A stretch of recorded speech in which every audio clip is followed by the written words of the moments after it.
여기 있는 우리 모두 예배 자리에 오신 여러분이 바로 하나님께 복받은 사람인 줄로 믿습니다.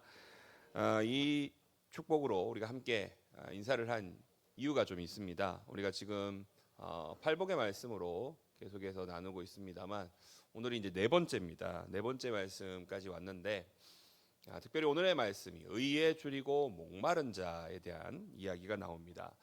의에 줄이고 목마른 자, 의에 줄이고 목마르렀기 때문에 여기에 예배 자리로 나왔고 오늘 말씀이 분명히 이야기합니다. 의에 줄이고 목마른 자가 복 있다.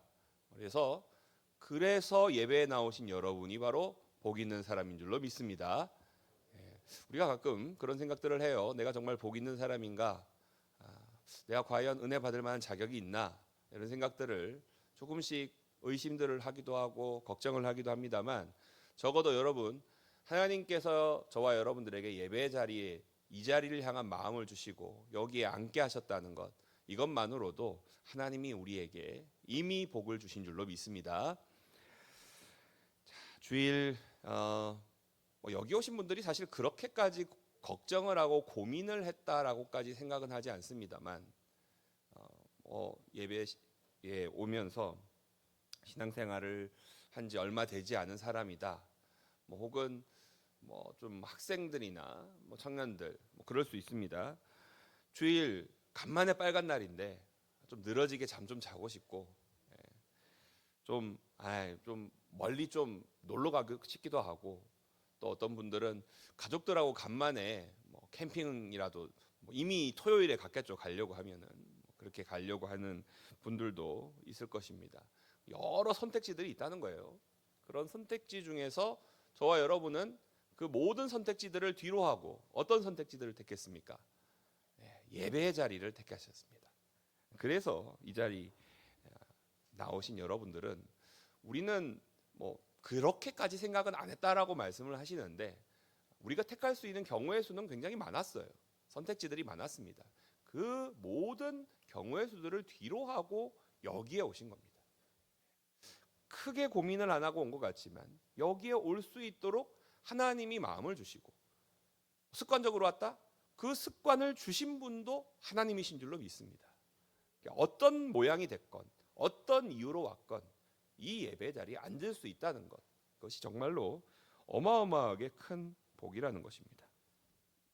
그런데 오늘 말씀이 사실은 일반적으로 말하는 복받은 사람이라고 하는 그런 모습과는 조금은 다른 모습이에요. 물론 그 앞의 말씀들, 심령이 가난한 자, 애통하는 사람, 온유한 사람, 이 세 가지만 하더라도 복받은 사람하고는 다 거리가 있어 보여요. 가난한 것보다는 부유한 게 복받은 것 같죠.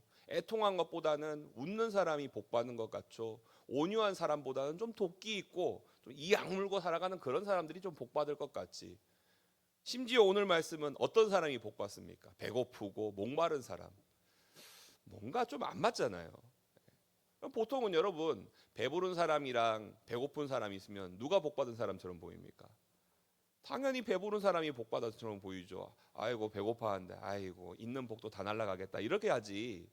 보통은 다 배부른 사람이 복받은 사람처럼 보일 거라는 겁니다. 예수님은 전혀 반대의 이야기를 하고 계십니다. 물론 앞에 첫 번째, 두 번째, 세 번째 복도 그랬습니다만 이번에 의에 줄이고 목마른 자라는 말씀도 사실은 복받는 것, 이미 복받은 것과는 좀 거리가 먼 그런 이야기 같다라는 겁니다.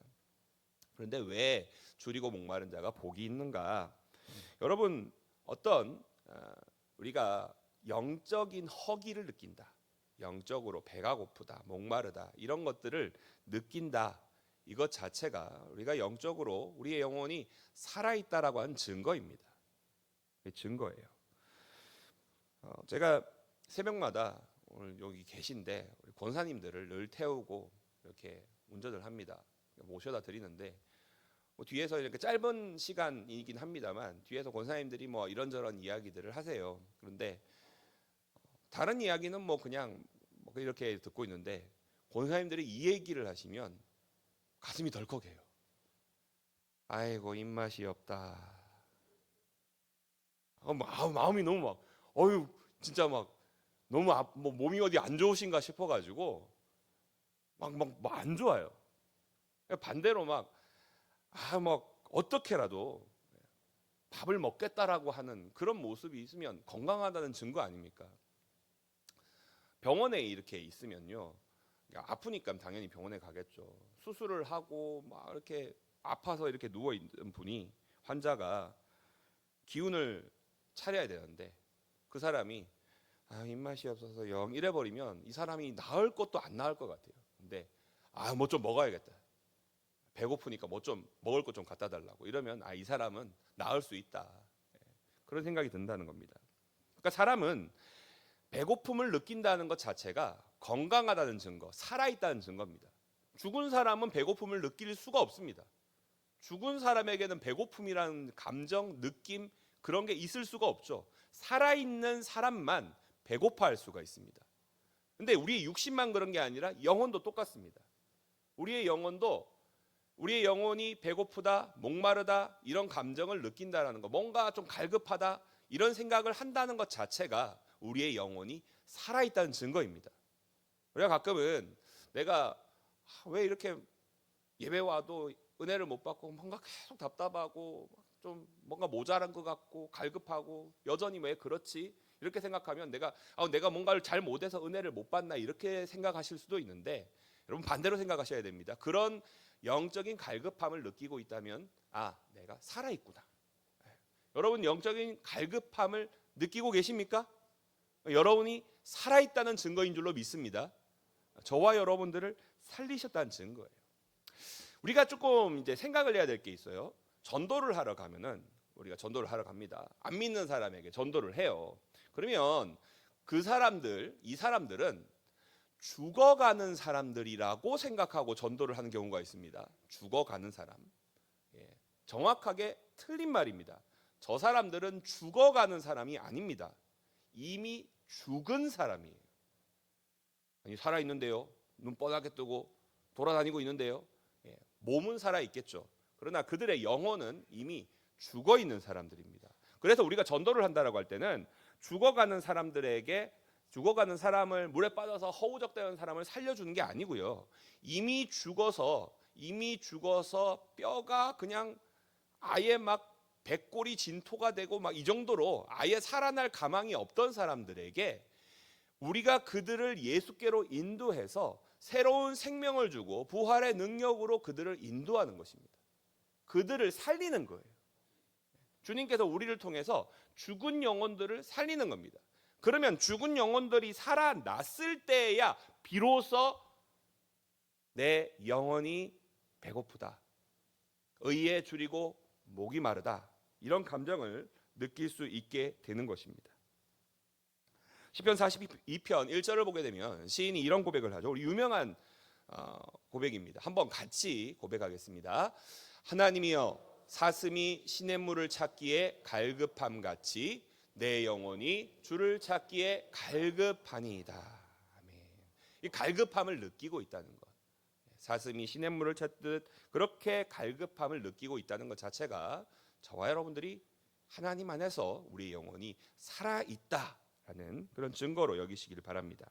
그러면 우리가 간절히 구해야 될, 목말라 할 그런 하나님의 의는 무엇인가? 먼저 우리가 생각해야 될 것들은, 의라고 하는 것은 뭔가 이렇게 좀 바른 모습으로 살아가는 거. 의에 줄이고 목마른다 하니까 내가 정말 바르게 살아가려고 하는 건가? 이렇게 생각을 할 수가 있어요. 바르게 살아가려고 한다라고 하는 거는 뭔가 바른 거에 대한 기준이 있고 법이 있겠죠. 우리는 그것을 성경적인 용어로 율법이라고 부릅니다. 그 율법을 기준으로 놓고 이 율법대로 바르게 살아가면은 의를 이루게 된다라고 생각을 하는 거예요.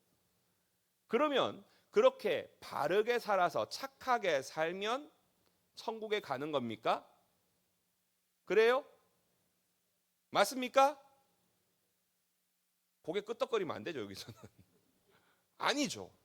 아닙니다. 우리가 분명히 알고 있잖아요.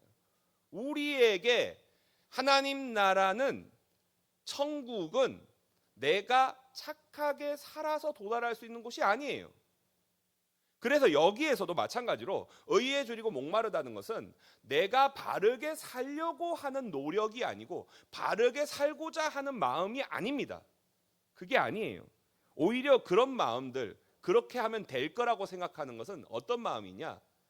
오늘 말씀이 예수님이 당대에 가난한 사람들, 또 애통하는 사람들, 온유한 사람들, 의에 줄이고 목마른 사람들을 향하여 말씀을 전하시는데, 그 사람들은 대부분 당대에 정말 힘들어하는 사람들, 어려워하는 사람들, 좀 뭔가 하층에 있는 사람들이었습니다. 반대로 그들의 정반대편에 있는 사람들이 있었으니 바로 바리새인들입니다. 우리 성경에 자주 나오죠. 이 바리새인들이야말로 어떤 사람들이냐? 우리가 자꾸 안 좋게 생각하는 부분이 있는데요. 만약에 바리새인이 지금 우리 중에 있다라고 한다면 어떤 사람이냐? 자, 이 사람은요, 누구보다도 예배 자리를 철저하게 지키는 사람입니다. 누구보다도 말씀을 사모하고 말씀을 계속해서 보려고 하는 사람이에요. 누구보다도 기도의 시간을 철저하게 지키고요. 뭐 새벽 기도는 물론이고 기도의 시간을 딱딱 정해놓고 아침, 점심, 저녁으로 하루 3번 밥을 먹듯이 기도하는 걸 정확하게 지키고 물질의 어떤 11조, 감사헌금 뭐 이런 것들까지도 가장 잘 지키고 있는 사람일 겁니다. 우리는 이런 사람들을 뭐라고 말할까요? 믿음이 좋다라고 말할 겁니다. 모범 교인이다. 정말 믿음이 좋은 사람이다. 이렇게 평가할 겁니다. 근데 그런 사람이 어떤 사람이라고요? 바리새인입니다. 바리새인을 마냥 나쁘게만 보면 안 된다는 거예요. 그러니까. 그런데 그들에게 있어 착각이 있습니다. 이렇게 율법 잘 지키고 금식도 하고 11조도 잘 꼬박꼬박 잘 내면 내가 영적으로 배가 부르게 된다라 생각하는 거예요. 그러면 주님이 뭐라고 하십니까? 너 그래 똑똑하게 잘 살았다 이렇게 칭찬하실까요? 아닙니다. 자기 의만을 고집하고 자기 의를 세우기 위해서 살아가는 자에 대해서 주님은 그를 칭찬하시지 않습니다. 복있다 말씀하시지 않아요. 의가 뭘까? 자기 의는 아니라는 겁니다. 내가 스스로 뭔가 말씀을 지키고 착한 행동을 해서 나타나는 의가 오늘 말씀에 나오는 의는 아니라는 거죠. 뭐가 의니까? 총 3가지로 한번 나눠서 볼 수 있는데요. 첫 번째는 간단하게 말하면 하나님이 우리를 구원하시는 구원 그 자체가 의입니다. 자, 그런데 우리가 의에 줄이고 목마른다 하는 거를 의를 구원으로 말을 바꾸면 뭐가 됩니까? 구원에 줄이고 목마른 자가 되잖아요. 여러분 구원에 줄이고 목마르셨습니까? 이 말이 좀 뭔가 안 맞는 것 같아요. 우리가 느끼기에는. 왜? 우리는 구원 받았으니까. 여러분 구원 받으셨습니까? 아멘이에요? 뭔가 아멘 해야 될 것도 같고 아닐 것도 같고 헷갈리시죠? 자, 여기서 우리가 구원에 대해서 착각하지 말아야 될 게 있습니다. 제가 예전에 청년들을 가르치는 시절에 청년들을 가르쳤지만 제가 청년들하고 나이가 거의 비슷할 시절이었는데요. 저희 아내랑 결혼하기 전이었습니다. 저희 아내 또래, 저보다 나이가 좀 많은 청년들까지 제가 가르치고 있었는데 그때 제가 뭐라고 했었냐면요. 구원이란 것을 이미 받은 걸로 여기지 마라. 구원을 이미 받은 것으로 여기지 마라. 사도 바울도 이미 받은 것을 여기지 않고 표대를 향하여서 끝까지 전진해하고 나아갈 것이라고 얘기했습니다. 구원이라고 하는 것은 지금 내가 이미 받아서 누리고 있으니까 끝난 사건이 아니라 구원은 하나님의 그 뜻과 주님의 의 안에서 계속해서 우리들을 살리는 일들이 나타나게 되는 것입니다. 구원은 끊임없이 지금 내가 누려야 된다라는 거예요. 구원을 이미 받은 걸로 여기는 순간 구원은 이미 거기서 사라져 버립니다. 없어져 버려요. 저도 한창 학생 때 뭐 수련회마다 이렇게 쫓아다니고 수련회를 갔다 오고 나면 또 제가 교육자로서 수련회를 이렇게 치르게 되고 같이 이렇게 갔다 오고 나면요. 수련회만 갔다 오면 아이들 눈빛이 바뀌어 버려요. 처음에는 맨날 뭐 썩은 동태 눈깔이 마냥 그냥 설교하는데도 이게 이제 기본이에요. 이게 디폴트 값입니다. 수련회를 좀 갔다 오고 나면요, 애들이 이 앞쪽에 갑자기 저기 뒤에 앉는 애들이 막 앞쪽에 앉고요, 민우 앉아 있는 것처럼 갑자기 저를 초롱초롱한 눈빛으로 막 이렇게 쳐다보고 한 달을 가요. 그러면서 이렇게 있던 애들이 한 명 한 명 넘어갑니다. 한 달은 괜찮아요. 한 달은 초롱초롱해요. 한 달은 이 눈이 와, 이건 저를 잡아먹을 것 같아. 근데 한 달 정도 지나고 나면 괜찮은 애들도 있는데 한 명 한 명 넘어가더니 이제 한 석 달 지나면 전부 다 똑같이 돼버려요. 왜 그렇게 될까요? 저만 겪은 일입니까? 여러분들 자녀가 수련회 같은 거 가고 나면은 막 안 가던 새벽기도 막 나가고, 예? 막 토요일마다 막 모임 있다면서 막 교회 가고 막, 야, 얘가 이제 막 바뀌었구나. 얘 이제 뭐 하나님의 사람 되겠네. 너 목사해도 되겠다, 야, 막. 제가 수련회 갔다 왔던 고등학교 2학년 수련회 때요, 목사를 하겠다는 친구들이 20명이 있었습니다. 그 중에 목사 2명 하고 있어요. 18명은 어디 간 걸까요? 진짜 다 목사할 것 같아요. 막 눈빛이 막 이래가지고. 왜 그렇습니까? 그러니까 목사를 하냐 안 하냐가 중요한 게 아니라 거기 가서 은혜 받았죠. 거기서 뭔가 경험을 했습니다. 그것은 맞아요. 맞는데 이걸 이미 한 번 받으면 그걸로 끝났다라고 생각을 하는 거예요. 구원을 이미 나는 받았으니까 나는 오늘 죽어도 무조건 천국 간다 이렇게 그냥 생각을 해버리고 그냥 끝이에요. 그게 아닙니다. 우리의 구원은 그때 한 번 받은 걸로 끝나는 것이 아니라 우리의 삶이 내가 이 땅에 살아있는 동안 지속적으로 계속해서 누려야 되는 것이 구원의 은혜인 줄로 믿습니다. 왜냐면요, 우리는 늘 이 땅에서 죽어가는 이 땅에서 살아가고 있잖아요. 저들 가운데서 살아가고 있습니다. 그들 가운데 있으면서 우리가 여전히 살아있다라고 말할 수 있습니까? 계속 그들에게 끌려가고 계속 그 앞에 나아가게 되는 것입니다. 그렇기 때문에 구원은 지금도 그 구원에 대해서 줄이고 목말라야 됩니다. 여러분, 지금 이 순간에도 하나님 나를 구원해 주시옵소서. 하나님 나를 죽음의 저편에서부터 나를 끌어당기셔서 생명의 놀라운 능력으로 충만히 채워 주시옵소서. 이와 같은 구원에 대한 간절함으로 나아갈 수 있는 저와 여러분들이 될 수 있기를 소망합니다. 제가 전도에 대해서 얘기를 하게 되면 늘 강조하는 말이 있어요. 전도를 제일 먼저 어디서 해야 될까? 밖에서 하는 거 아니에요. 전도는 교회에서 제일 먼저 해야 됩니다. 전도는 교회에서 제일 먼저 해야 돼요. 전도가 뭡니까? 예수 그리스도가 우리의 생명이라고, 그분이 우리를 구원하신다고, 그분을 믿어야 구원받는다고, 그게 전도잖아요. 그걸 어디서 제일 먼저 합니까? 밖에서요? 아니요, 여기서 제일 먼저 해야 됩니다. 여기서 제일 먼저 옆에 있는 분에게 이 사람 원래 어차피 믿는데, 아니에요. 어차피 믿는데 그 사람에게도 똑같이 얘기하는 겁니다. 여러분, 옆에 있는 분에게 한번 말씀해 주시기 바랍니다. 예수 믿고 꼭 구원받으시기 바랍니다. 한번 말씀해 주시기 바랍니다. 어색하시면 안 돼요. 어색하시면 안 돼요. 제가 다시 한번 말씀드립니다. 이미 받은 게 아니에요. 이미 받은 게 아니라 지금 누려야 되는 것입니다. 그래서 구원에 대해서 지금도 줄이고 목마를 수 있어야 된다는 거예요. 언제 우리에게 구원이 필요합니까? 항상 필요한 거예요. 그래서 이사야 55장 6절은 이렇게 말합니다. 너희는 여호와를 만날 만한 때에 찾으라. 가까이 계실 때에 그를 부르라. 이 말은 다른 말로 하면 언제나 그를 찾고 언제나 그를 구하라는 얘기입니다. 자, 우리 개인을 향한 그 구원이 하나님의 의다라고 얘기를 했는데 좀 다른 차원이 있겠죠. 나라고 하는 개인에게 대한 그 의만이 아니라 조금 더 큰, 좀 넓은 의미의 의. 이 의라고 하는 표현이 좀 다른 말로 하면, 한자로는 지금 의라고 하는 단어가 한 글자로 되어 있습니다만 보통 정의, 공의 이런 말하고 같은 말로 보통 씁니다. 정의나 공의는 보통 언제 쓰게 됩니까? 한 사람에게 적용한다기보다는 사회적으로, 공동체적으로, 관계적으로 여러 사람들이 있을 때에 나타나는 것입니다. 정의와 공의는 우리가 살아가는 이 땅 가운데, 사회 가운데, 국가 가운데, 공동체 가운데 나타나게 되는 것입니다.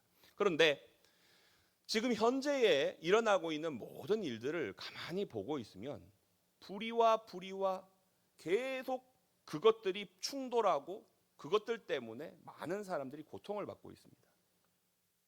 제가 사실은 이번 주 수요일 설교에 대한 준비를 하고 있었을 때였는데, 이번 주, 그러니까 오는 주, 여러분 뭐 주어 보시면 수요일께 나와 있는데 제목이 뭐라고 돼 있습니까? 왕이 없는 세상에서 그 뒤에 뭐라고 돼 있죠?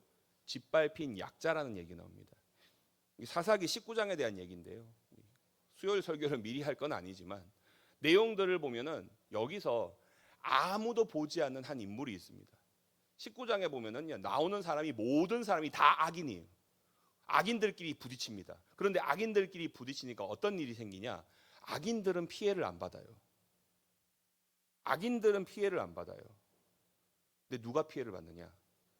곁에 있던 약자가 피해를 받습니다. 사회의 정의가 무너지고 불의가 난무하게 되고 그것이 나타나게 되면은 불의한 자들은 멀쩡해요. 그런데 그 불의한 자들의 틈바구니에 있는 약자, 작은 사람들, 이 사람들이 고통받게 됩니다. 누가 선이냐 누가 악이냐를 굳이 말하려고 하지 말고 가만 그냥 생각해 보십시오. 전쟁이라고 하는 게, 전쟁은 선한 의도로 일어나는 전쟁이라는 건 없습니다. 전쟁은 항상 욕심과 욕심, 불의와 불의가 부딪히는 경우가 대부분입니다. 하나님의 전쟁, 정의의 전쟁이라고 말하는 거요, 대부분의 경우에 가만히 들여다보면은, 그 속내를 가만히 보면은 결국에는 자기들의 어떤 이익을 지키기 위한 욕심과 욕심이 부딪힌 경우가 대부분입니다. 지금 미국과 이란의 전쟁을 가만히 보십시오. 미국과 이란, 미국이 트럼프가 옳냐, 이란의 이슬람 지도자들이 옳냐, 둘 다 불의합니다. 근데 문제는 그 불의와 부딪히니까 어떤 일이 생기던가요? 약자들이 죽어가고 있어요. 아이들이 죽고 여자들이 죽고, 전쟁의 그 욕심과는 아무런 상관이 없는 사람이 죽어가더라는 겁니다. 제가 어디라고 말은 안 할게요. 한 대부분의 곳에서, 한국 사회 내에서도 여러분들이 실제로 몸담고 있는 직장이라든지 그런 곳에서도 마찬가지입니다. 불의와 불의가 부딪히게 되니까 약자들이 그 속에서 고통받고 있더라는 것입니다. 그 모든 불의들을 완전히 다 잠식시키고 하나님의 공의와 정의가 나타날 수 있는 것, 이것을 간절히 구하고 기도하는 것이 바로 저와 여러분들이 해야 될 일인 줄로 믿습니다. 세상은요, 여러분들이 보기에 어느 한쪽이 선해 보이는 쪽이 있는 것처럼 보이는 경우도, 그것조차도 악 중에서 차악일 수는 있어도 대부분의 경우는 다 불의한 것들입니다. 그래서 우리는 계속해서 구하고 간절히 하나님 앞에 기도해야 되는 것입니다. 무엇을요? 세상의 정의라고 말하는 것이 아니라 하나님의 정의가, 하나님의 공의가 이 땅 가운데 온전히 나타나서 주님께서 이 땅을 다스리시기를 구하는 것이 저와 여러분들의 간절한 기도의 제목이 되어야 될 줄로 믿습니다. 아모스 선지자가 이렇게 얘기하죠. 오직 정의를 물같이, 공의를 마르지 않는 강같이 흐르게 할지어다. 정말 물과 같이 흘러 넘쳐서 주님의 공의가 이 땅 가운데 있는 모든 불의를 덮을 만큼 그렇게 나타나도록 기도할 수 있는, 그 의를 간절히 구하고 갈급해하는 저와 여러분들이 되시기를 소망합니다. 자, 그런데 구원이다, 정의와 공의가 된다, 하나님의 다스림이다, 여러 설명들을 했습니다만, 이 모든 설명을 하나로 딱 뭉쳐서 한 가지로 단순하게 얘기할 수 있습니다. 그게 뭐냐? 의에 줄이고 목마른다고 할 때 이 하나님의 의는 다른 말로 하면은 예수님 그 자체입니다. 그래서 우리는 의에 줄이고 목마른 자들, 예수에 줄이고 예수에 목마른 자가 되어야 될 줄로 믿습니다. 지금 오늘까지 해서 초등부 여름성경학교가 끝났고요. 이제 학신회하고 이제 청년들 수련회가 있습니다만, 이때쯤 되면 항상 빠지지 않는 기도 제목 중에 하나가 이런 기도 제목이 있어요. 뭐냐면요, 뭐 은혜 받게 해주세요, 뭐 이렇게 단순하게 말하는 거 말고 예수님을 인격적으로 만나는 수련회가 되게 해주세요, 이런 기도 제목 많이 하잖아요. 그죠? 이런 기도를 많이 합니다. 그래서 예수님에 줄이고 목마른다는 것도 그거 똑같은 겁니다. 예수님을 인격적으로 체험하고 만나고 그분으로 인한 기쁨으로 충만하게 되는 거예요. 여기에는 뭐 다양한 계층이 있습니다만 이미 결혼을 하신 분들 혹은 한창 달달한 연애를 하는 사람들이 어떻습니까? 신혼 무렵에 뒤돌아서면 남편이 아내가 보고 싶을 때가 있잖아요. 지금도 그랬으면 좋겠습니다만 그러신가요? 확답을 못 하시는군요. 저는 지금도 그렇습니다. 저희 아내가 저기 있는데 조금 아껴서 보고 있어요. 보는 것만으로 마음이, 솔직한 마음은요, 제가 지금 저희 아내보다 우리 딸을 볼 때가 더 마음이 벅차요. 죄송합니다. 미안해요. 우리 시아를 보면 마음이 막 벅차고 막 가슴이 몽글몽글해지고 막 그래요. 여러분, 그런 감정들이, 사람에 대한 어떤 그런 감정들이 사실은 하나님께서 우리에게 허락하신 하나님에 대한 사랑의 일종의 모형이자 그림자 같은 것들입니다. 주님을 만나고 주님을 체험하게 될 때에 그분으로 인해서 우리의 가슴이 벅차고 기쁨으로 환희로 충만하게 되는 겁니다. 그래서 의에 줄이고 목마른다, 예수님으로 줄이고 목마르다라는 말은 그분을 너무 보고 싶어 하는 거예요. 주님이 너무 보고 싶어요. 예수님이 너무 보고 싶어요. 어린이 찬양 중에 그런 찬양이 있습니다. 예수님 만나고 싶어요. 예수님 만나고 싶어요. 두 손 모아 기도할 때 응답해 주세요. 예수님, 너무 간단하고 단순한 가사지만 그 속에 다 담겨 있습니다. 아이들의 말로 했습니다만 우리에게도 똑같은 고백이 있어야 될 줄로 압니다. 예수님 만나고 싶습니다. 간절히 구할 때 주님이 응답해 주시고 나를 만나 주실 줄 믿습니다. 이 예배 속에 말씀 가운데 주님 나를 만나 주시옵소서, 이와 같은 간절한 마음이 의에 줄이고 목마른 영혼, 예수에 줄이고 목마른 영혼의 모습이라는 것입니다. 주님 없이는 살 수 없습니다. 자, 그런데 그런 의에 줄이고 목마른 자들에게 하나님이 배부르게 해주실 것이다, 배부를 것이다. 그러면 우리가 배부르다라고 하는 감정 자체를 모르는 게 아니에요. 세상에서 뭔가 우리를 배부르게 할 수 있을 만한 것들이 있습니다. 먹는 거 말고요. 근데 세상의 배부름과 하나님이 우리를 배부르시게 하는 것의 어떤 결정적인 차이가 뭘까? 저는 굳이 이걸 표현한다면 세상에서 우리가 그것을 먹고 그것으로 우리를 배가 부른다라는 것은 말하자면 일종의 바닷물을 먹는 것과 같다라고 표현을 하고 싶습니다. 여러분, 목이 엄청 말라가지고 이게 바닷물인지 모르면 어떻게 돼요? 마실 수도 있겠죠. 바닷물인지 모르고. 근데 마시고 나면 뭐 물론 냄새 때문에 금방 알 겁니다. 마시는 순간 짜가지고 뭐 바로 뱉어내고, 그럼에도 불구하고 마시면, 너무 많이 마시면 어떻게 돼요? 잠시 뭐 이렇게 입은 적실지 몰라도 탈수가 옵니다. 진짜 말 그대로 죽을 수도 있어요. 진짜 잘못하면 먹으면 안 됩니다. 근데 세상의 배부름이 그런 것 같습니다. 세상의 것들을 마셔서 내가 배가 부른다라고 느끼게 되는데 그것은 오히려 바닷물을 마시는 것 같은 효과가 있어서 우리가 더 목마르게 만들고요. 바닷물을 마시면 그보다 더 많은 양의 물을 마셔야 됩니다. 돌아서면 갈증이 더 심해집니다. 몸을 망치게 돼요. 세상의 돈, 쾌락, 또 뭔가에 자랑할 만한 것들, 그게 내 배를 불리는 것 같죠? 그러나 시간만 지나고 나면 그것은 더 나를 갈증나게 만듭니다. 바닷물과 같은 거예요. 그리고 결과적으로는 그것으로 나를 채우면 채울수록 결국에는 나를 상하게 하고 죽게 만들 수 있는 것이 바로 이와 같은 세상의 배부름이라는 것입니다. 주님의 우리에게 주시는 생수, 말씀 그대로 있습니다. 요한복음 4장 14절 말씀입니다. 한번 같이 읽겠습니다. 내가 주는 요한복음 4장 14절입니다. 내가 주는 물을 마시는 자는 영원히 목마르지 아니하리니 내가 주는 물은 그 속에서 영원하도록 소생하는 샘물이 되리라. 아멘. 주님이 주시는 샘수를 마실 때에 우리는 정녕 배부를 것이고 목마르지 않게 된다라는 것입니다.